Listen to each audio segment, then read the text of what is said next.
Zaid and company for the month of May 2024 revealed the following information।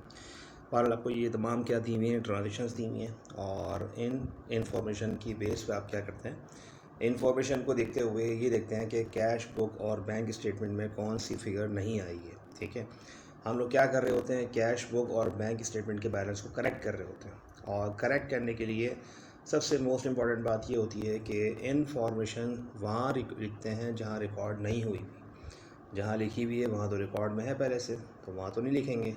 ठीक है, चले पहले वो स्टार्ट करते समझते हैं। Balance as per cash book, company के लिहाज से DR डेबिट बैलेंस, तो ऑब्वियसली ये पॉजिटिव बैलेंस है, तो कैश बुक के लिहाज से पॉजिटिव बैलेंस लिख देंगे 42,880। फिर कहते हैं balance as per bank statement 14,730, इसका भी DR बैलेंस है। तो अगर याद रखें, बैंक स्टेटमेंट का अगर बैलेंस डेबिट साइड पे होगा तो वो नेगेटिव बैलेंस होगा, जबकि बैंक स्टेटमेंट का अगर CR बैलेंस हो, क्रेडिट बैलेंस, तो पॉजिटिव बैलेंस होगा। यानी कि बैंक स्टेटमेंट का क्रेडिट बैलेंस पॉजिटिव जबकि डेबिट बैलेंस नेगेटिव, जबकि कंपनी के लिहाज से डेबिट बैलेंस पॉजिटिव और नेगेटिव बैलेंस क्रेडिट साइड पे होगा।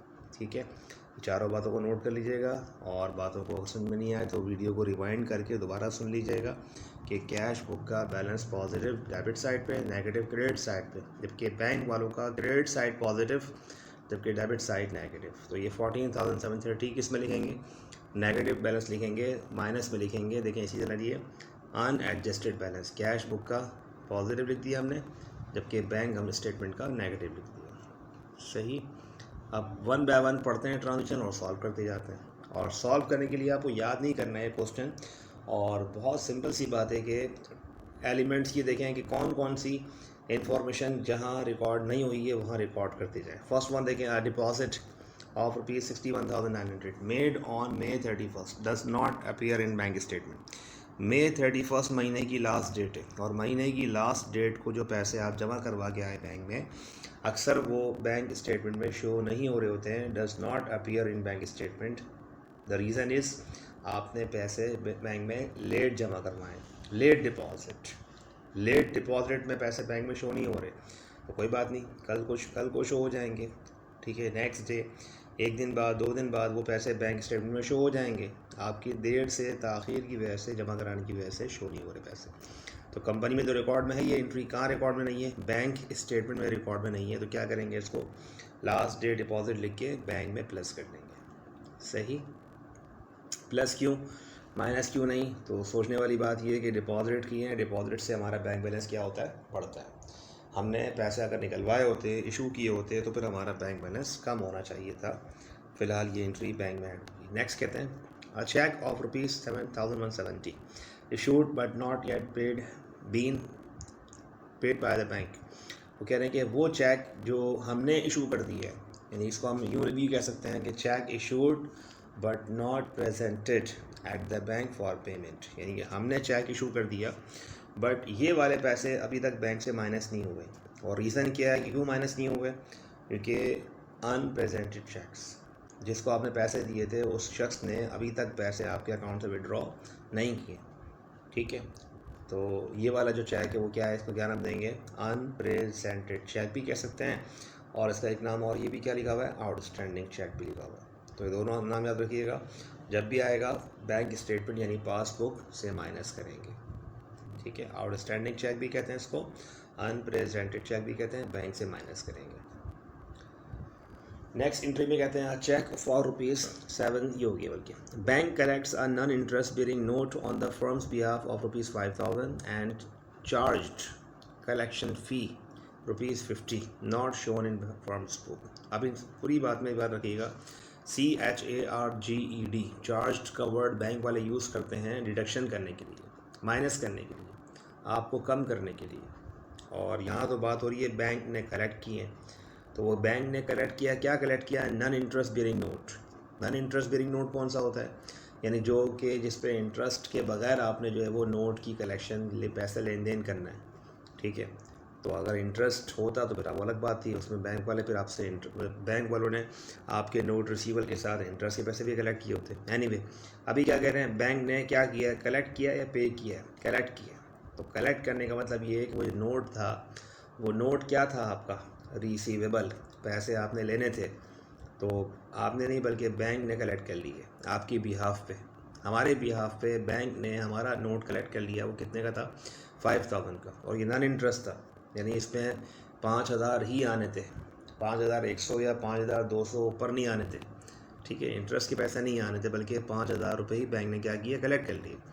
अब सोचें ज़रा, 5000 अगर बैंक ने कलेक्ट किए तो इससे हमारा बैंक बैलेंस क्या होना चाहिए? बढ़ना चाहिए। बैंक ने आपको इंक्रीज़ कर दिया, डिक्रीज़ कर दिया? इंक्रीज़ कर दिया, बढ़ा दिया।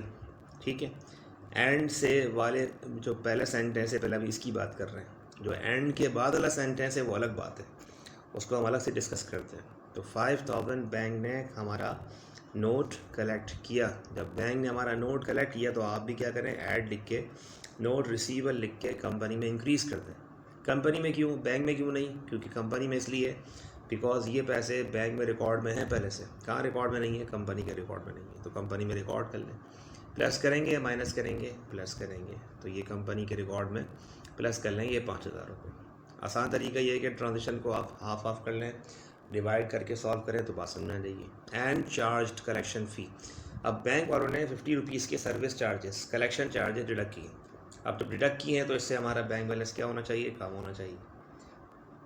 यानी एंट्री तो एक ही है, एक ही ट्रांजेक्शन है, लेकिन आप उसको 2 दफ़ा सॉल्व करेंगे, इस तरह लिख के, अलग अलग सेपरेट लिख के सॉल्व करेंगे। वजह इसकी ये कि बैंक ने आपको इंक्रीज़ भी किया है और बैंक ने आपको डिक्रीज़ भी किया है। इंक्रीज़ कितने से किया है? 5000 से, और डिक्रीज़ कितने से किया है? 50 रुपीज़ से। तो क्या करेंगे? 5000 लिख के प्लस करेंगे, 50 लिख के माइनस कर देंगे, हो गई entry solve.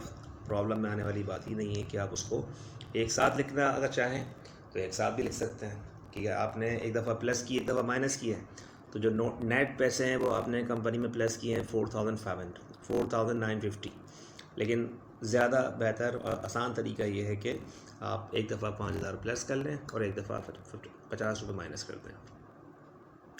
To debit memorandum accompanied by the bank statement. Debit memorandum, credit memorandum bank वाले आपको इंक्रीज़ करने के लिए, डिक्रीज़ करने के लिए याद दहानी करते हैं। मेमोरेंडम के वर्ड जो है वो निकले हैं मेमोरी से, और मेमोराइज यानी कि आपको याद दिलाना, याद कराना, करवाना, उसे कहते हैं। तो अगर डेबिट मेमोरेंडम है तो इट मीन्स के बैंक ने आपको कम किया है, और क्रेडिट मेमोरेंडम है तो इट मीन्स के बैंक ने आपको इंक्रीज़ किया है। यहाँ पे कहते हैं टू डेबिट मेमोरेंडम, यानी बैंक स्टेटमेंट ने आपको 2 बार कम करने की याद दहानी करवाई है। फर्स्ट रीज़न क्या लिखी हुई है? Service charges bye the bank for may ₹120, bank ने आपसे 120 रुपीज़ सर्विस चार्जेस के पैसे डिडक्ट किए, एक ये वाले पैसे। And a cheque of Jamshed and company ₹5,250 marked NSF, bank वालों ने आपको 2 बार कम करके दिखाया, बताया कि भाई हमने आपके पैसे काट लिए, डिडक्ट कर लिए, 120 वाले पैसे और एक चेक को वापस कर दिया है। हम इसको आपके अकाउंट में पैसे ट्रांसफ़र नहीं कर सकते क्योंकि इसके अपने अकाउंट में इतने पैसे नहीं हैं। ठीक है, हमारा नाम क्या है? हमारी कंपनी नाम क्या है? हमारी जो कंपनी का नाम है वो अल-ज़ैद एंड कंपनी है। जबकि जमशेद एंड कंपनी कौन है? हमारा एक कस्टमर है जिससे हमें पैसे लेने थे। उस कस्टमर का चेक क्या हो गया है? आज रिटर्न हो गया है और डिसऑनर हो गया है। तो दोनों ही से क्या हो रहा है? हमारा कंपनी से कैश बुक से पैसे कम होने चाहिए।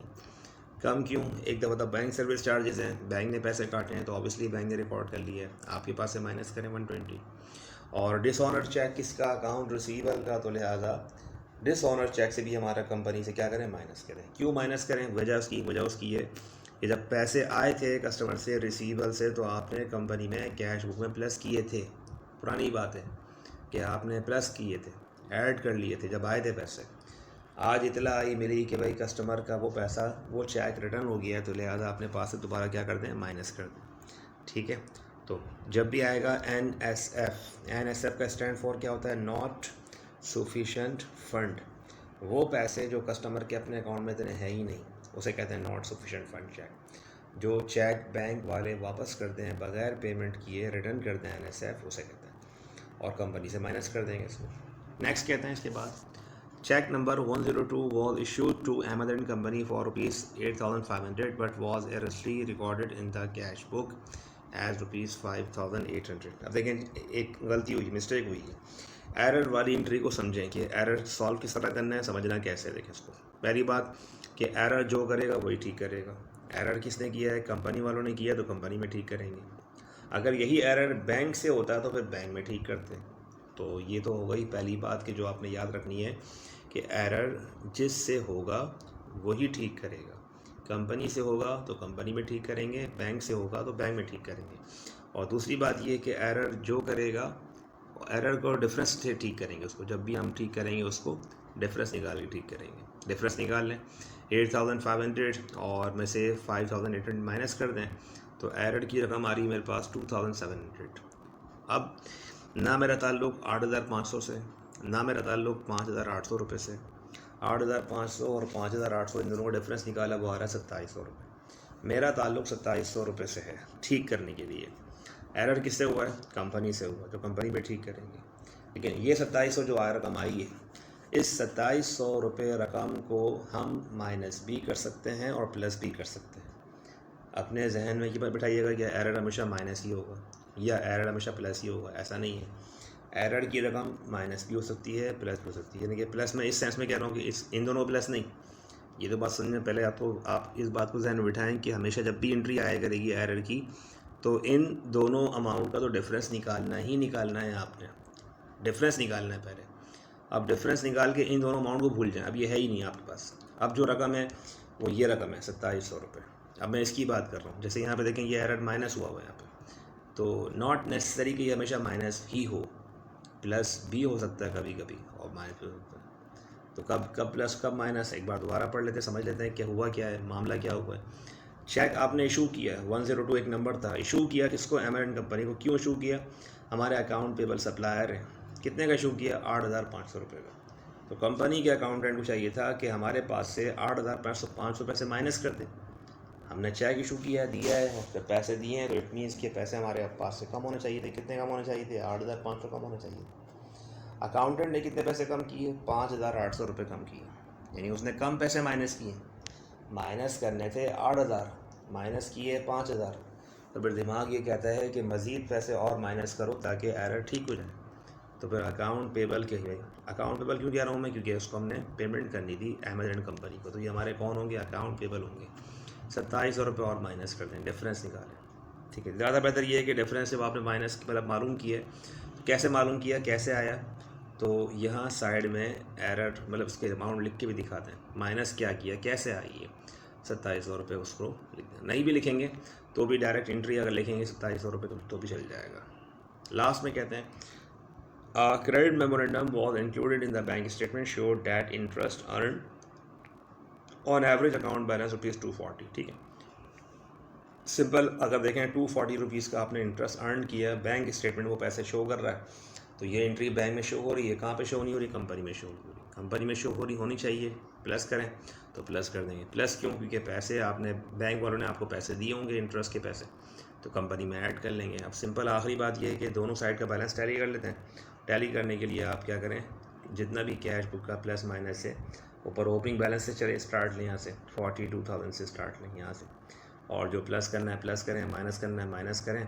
तो ये आपका आखिर में आंसर कितना आ रहा है? दोनों साइड का आंसर आ रहा है 40,000। ठीक है, कंपनी में जो भी एंट्रीज़ हैं ये सब जितनी भी हैं इन सबको ऐड कर लें अलग से एक कॉलम में।